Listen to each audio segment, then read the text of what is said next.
you're familiar, of course, with the possible or potential outcomes from a judicial committee that might have come to a finding of child sexual abuse having occurred, being essentially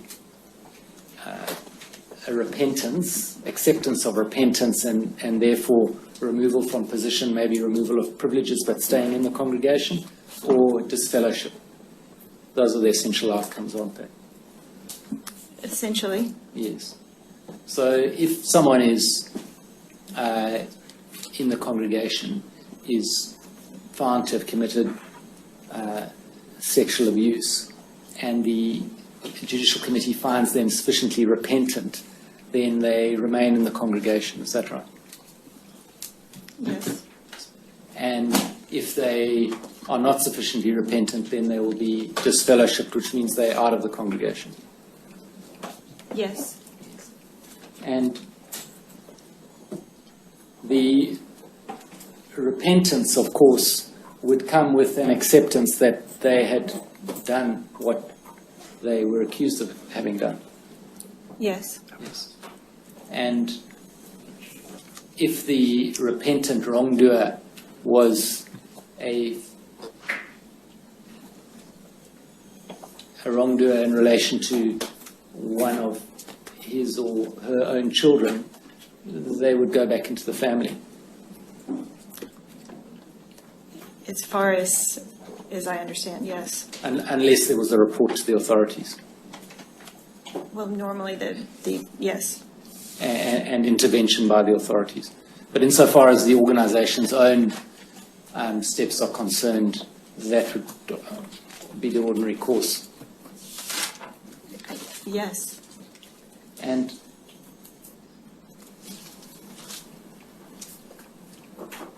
if there was a repentance and then reproval, the reasons for the reproval are not published to the congregation. Is that right? Yes. And so the congregation will be left not knowing why this person has been reproved. If no further activity is occurring, that's right. Well, by further activity, what do you mean? In some cases, if they're reproved for child abuse, then they would be asked to not spend time with children and not be with them in the Kingdom Hall and things of that nature. If they were displaying behavior that was of that nature, then the procedure would be to warn the families that have children in the congregation. Well, perhaps particular families in which that person has a relationship or engagement. Is that right? My understanding was that it would be anyone in the congregation that has minor children. All right, that I would have to look at that further. All right. Well, that may be subject to us looking at it further, but.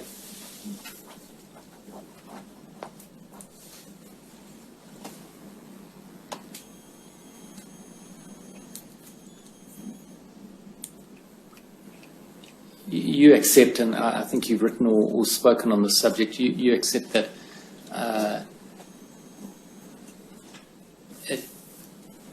child abuser, child sexual abuser is unlikely to be able to stop abusing. In other words, once a child abuser, there's likely to be reoffending, not so.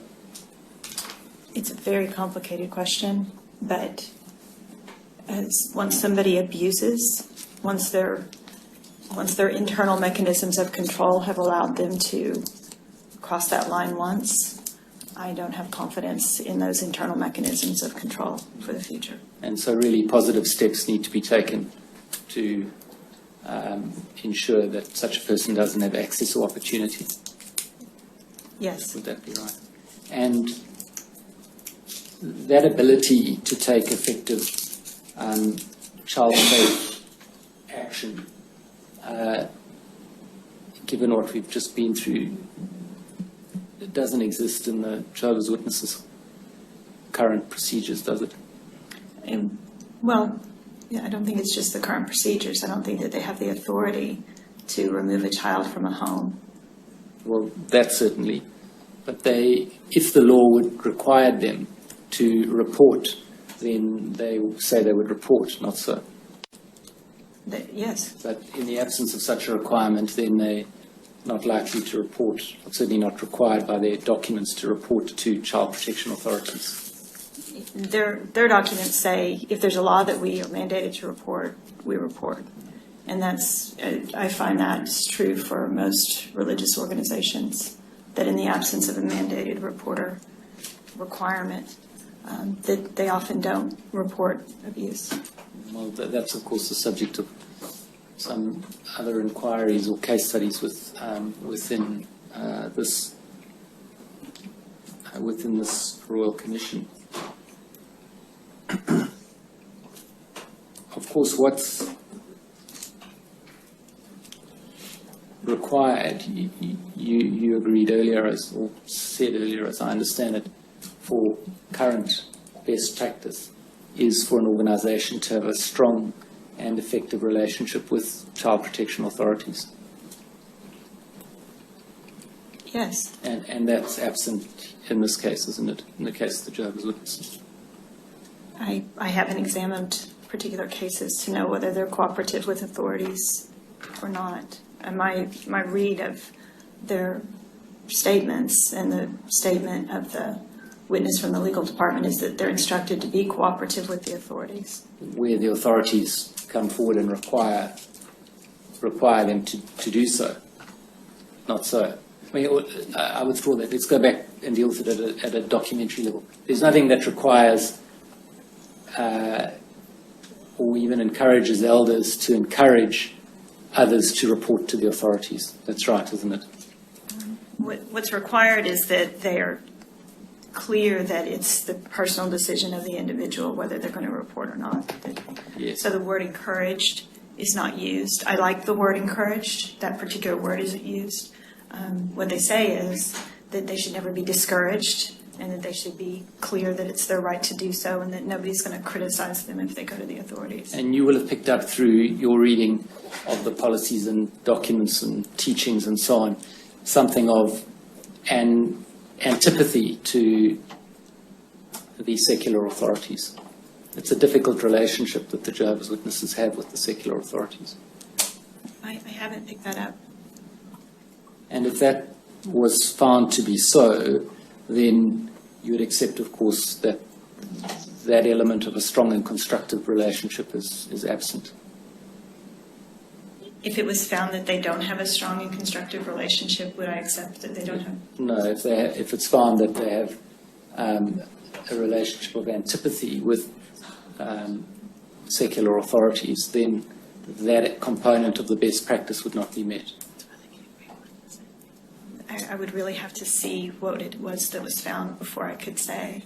My read of the documents and the way that the director of the legal department has described the procedures and what the elders are instructed to do sounds to me like he's saying follow the law and cooperate with the authorities.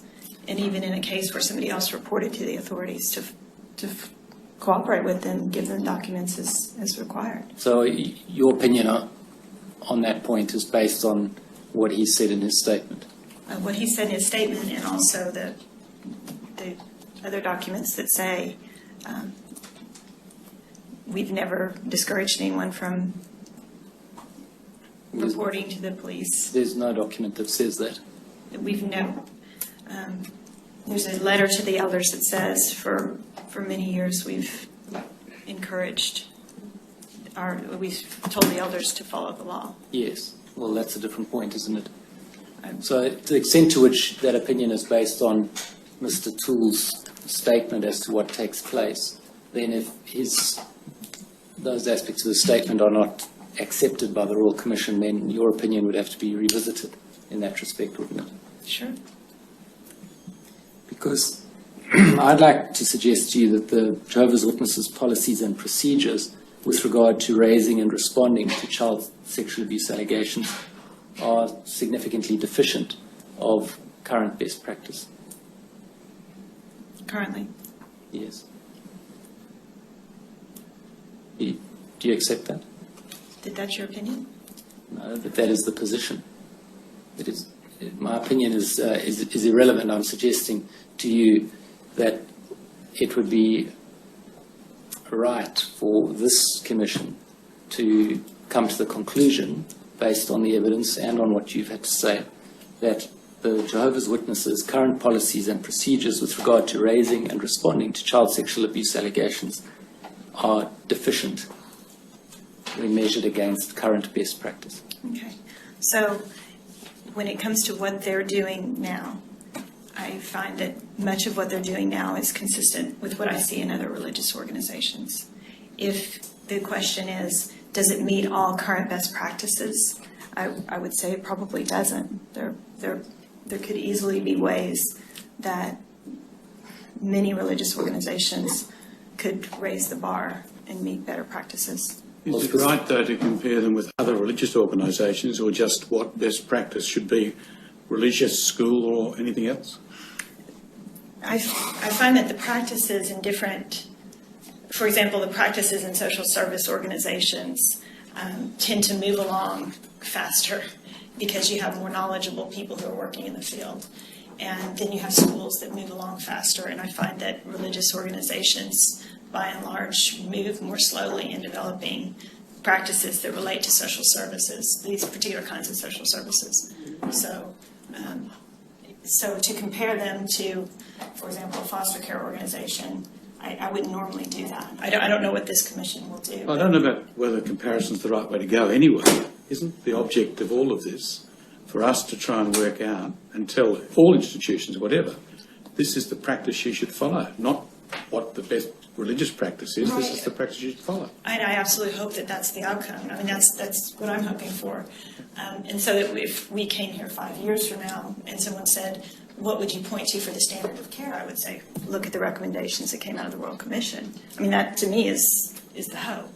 And that there would be certain practices that would be across the board, no matter who the person is or no matter what the organization is, but then certain things that would relate specifically to different types of organizations. Well, as we were talking about the issue before lunch, as to the requirements of the judicial hearing procedure, you and I had a discussion about that, you remember. There's a fundamental problem there, isn't there, with the way it's constituted under the current provided procedure.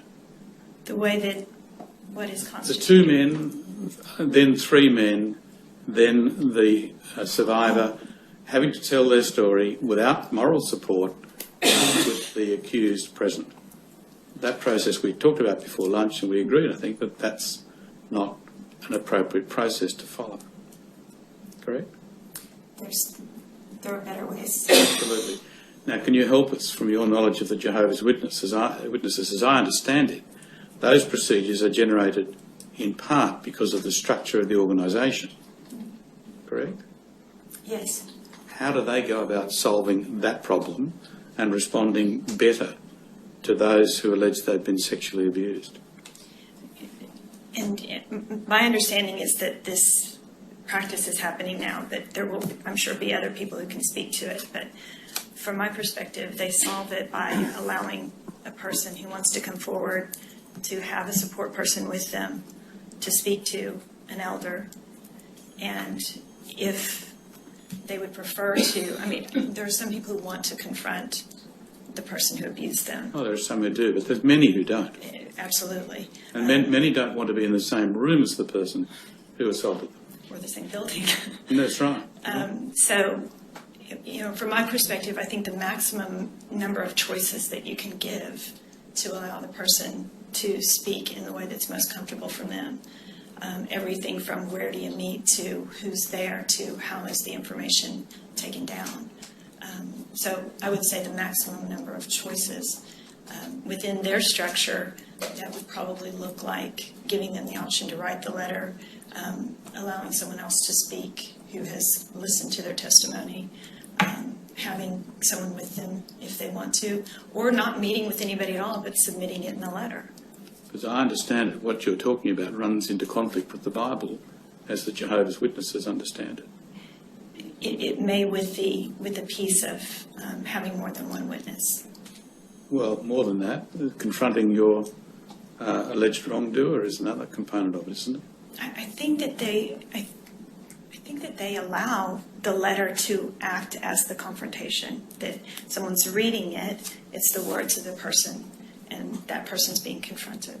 Well, these are things that you think, but you can't give us a document that identifies it, can you? I believe that in the, I'll have to see the statements, but I believe that in the statements that were provided by the director of the legal office and the director of the service desk.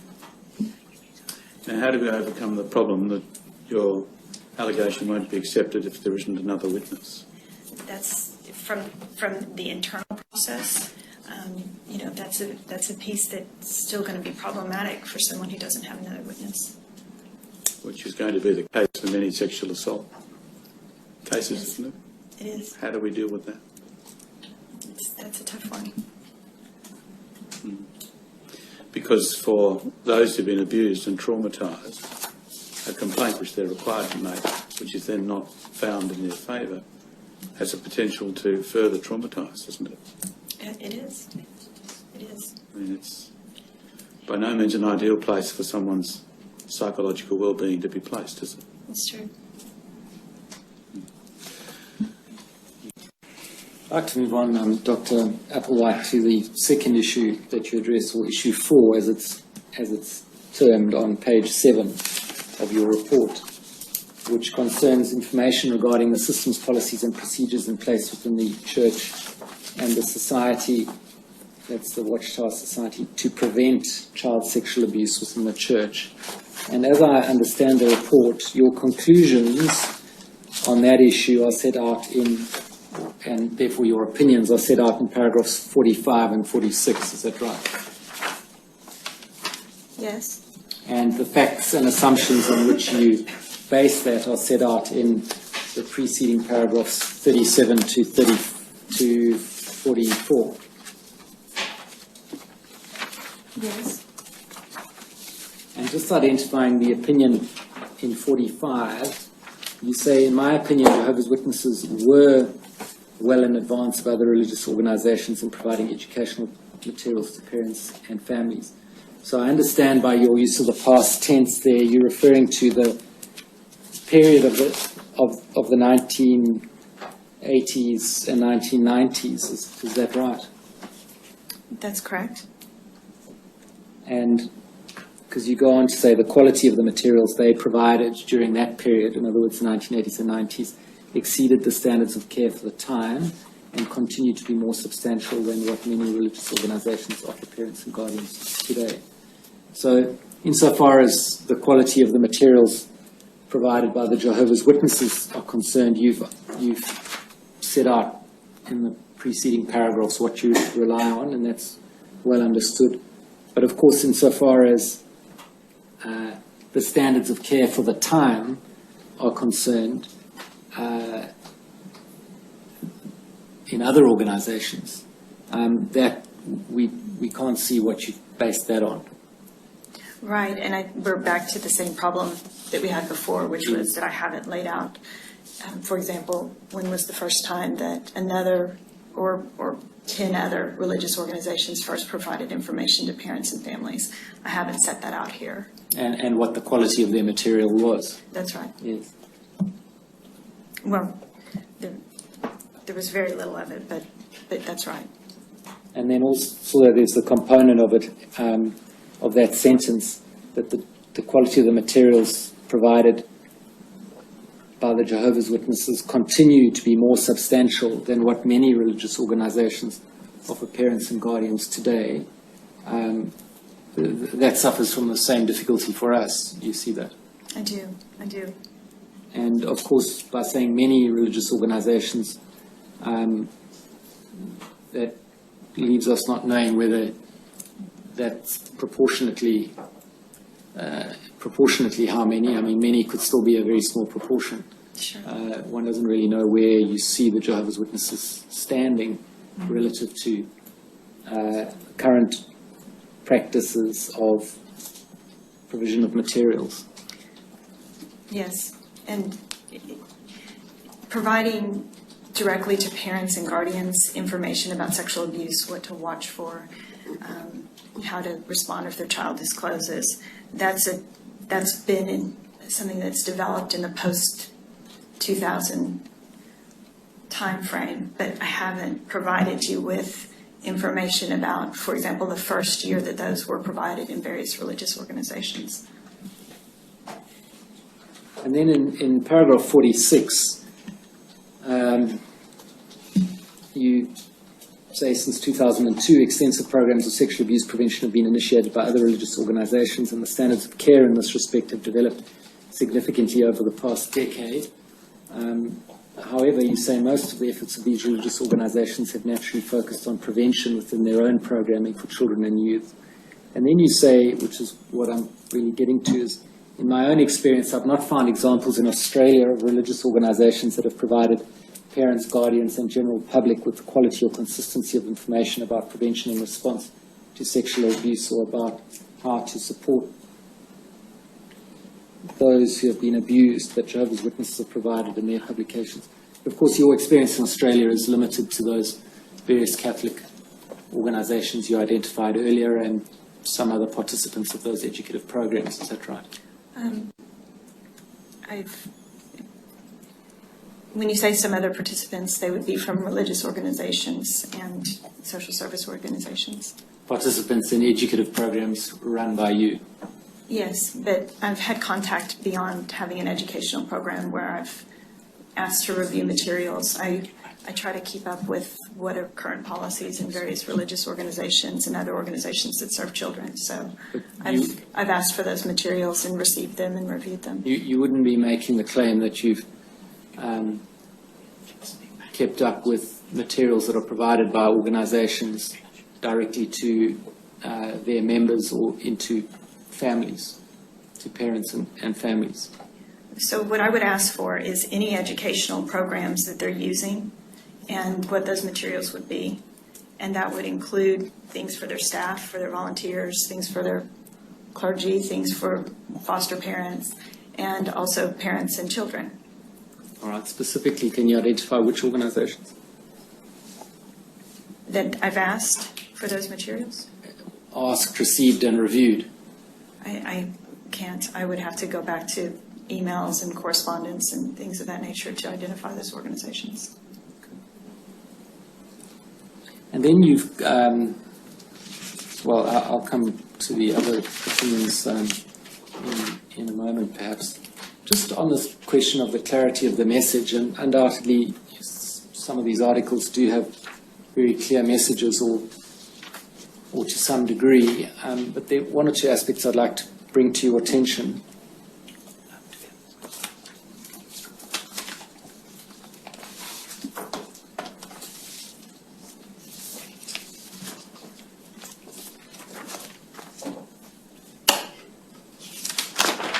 So I want to show you an article which was published in Awake on 22 June.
Yeah, Dr. Jason Morrison, theologist again. I just want to say thank you for watching the videos, and I hope you got plenty of self-rediscovery and freedom out of it.